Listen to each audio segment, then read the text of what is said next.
Nashik Gospur police महीनों गुज़रण खां पोइ बि मुफ़्ती फौरियत रहीम बख्श शेख खे बाज़ाब करण में नाकाम आहे। फौरियत रहीम बख्श शेख जे वासन पारां एहतजाज कयो वियो।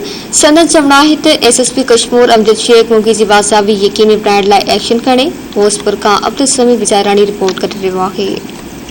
पुलिस थाने जी हद ॻोठ ग़ुलाम कादिर शेख मां 1 महीनो अॻु फौरियत रहीम बख्श शेख हथियारबंदनि जे हथां हथियारनि जे ज़ोर ते खेसि हथियारबंद अगवा करे कचे तरफ़ फरार थी विया। जॾहिं त 1 महीनो गुज़रण बाद एसएसपी कश्मीर अमजद शेख जॾहिं त उनखे बाज़ियाब करण में नाकाम थी वियो आहे, जॾहिं त उन्हनि जा वारिस हिन वक़्त ताईं सरापा एहतजाज पंहिंजे प्यारे वारिस उन प्यारे जे लाइ वॾा एहतजाज कया आहिनि, पर अॼु ताईं को पुलिस खड़तेल नाहे कढियो।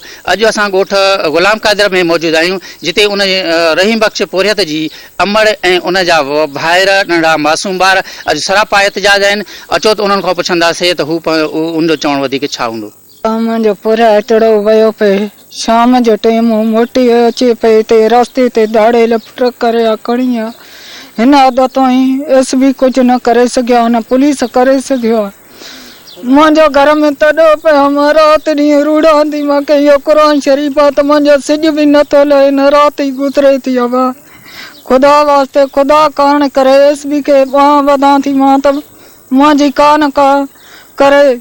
1 महीनो गुज़रण वारो मुंहिंजो बच्चो न आयो आहे। मां कंहिंखे रोई चवां, मां ॿांह वधी तव्हांखे ई चवां थी, एसबी साहब खे ई चवां थी त ख़ुदा वास्ते मुंहिंजो बचिड़ो अची वञे। रहीम बख्श बेगुनाह बेखता न ॾो न कुना दिया जी खे ॿांह वधां थी। एसबी खे जेके पुलिस वारा आहिनि इन्हनि खे बि मां वधां थी त मूंसां मदद कई हुई। असांजे महिल ताणी कुझु बि न थियो आहे। असां सुबुह शाम भाउ असांखे पंहिंजो मोटाए, असांखे मानी पेट में न आहे। असांजे ॾवण वठण वारो उहो ई हुयो। हाणे असां राति ॾींहुं बुख ते वेठा आहियूं, असांजो कोई बि नथो करे। रोज़ आसरा दिलासा जेकी बि शइ आहे रोज़ अॼु ॾियांव थो, सुबुह ॾियांव थो। उन असांखे मोबाइल मोकिली आहे भरे करे त चए मूंखे माकुड़ा किवलियूं ऐं पेरनि में गोलियूं ऐं मां मरी वियुसि हिते, मुंहिंजी जान छॾाए उस पई आहे मथां। मूंखे ॿधी क़ैद कयो अथनि त 30 लख रुपया ॾियो। उहो मोबाइल में असांजी में रिकॉर्ड आहे जेके अधे ॻाल्हायो आहे।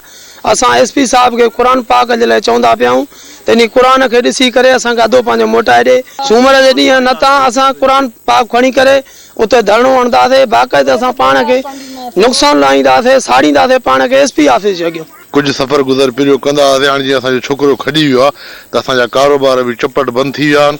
रोज़ी रोज़ी खां बंदि हो, ॾींहुं राति परेशान हो। राति जो बि असांखे सॼी राति जाॻियल, ॾींहं जो बि जाॻियल। असांखे पंहिंजे भाउ मटाए असांखे अगवा करे खणी आहिनि। असां रोड बेला कंदा, असां रोड पाण खे साड़ींदासीं, असां पाण खे साड़ींदासीं, असां मरी वञूं।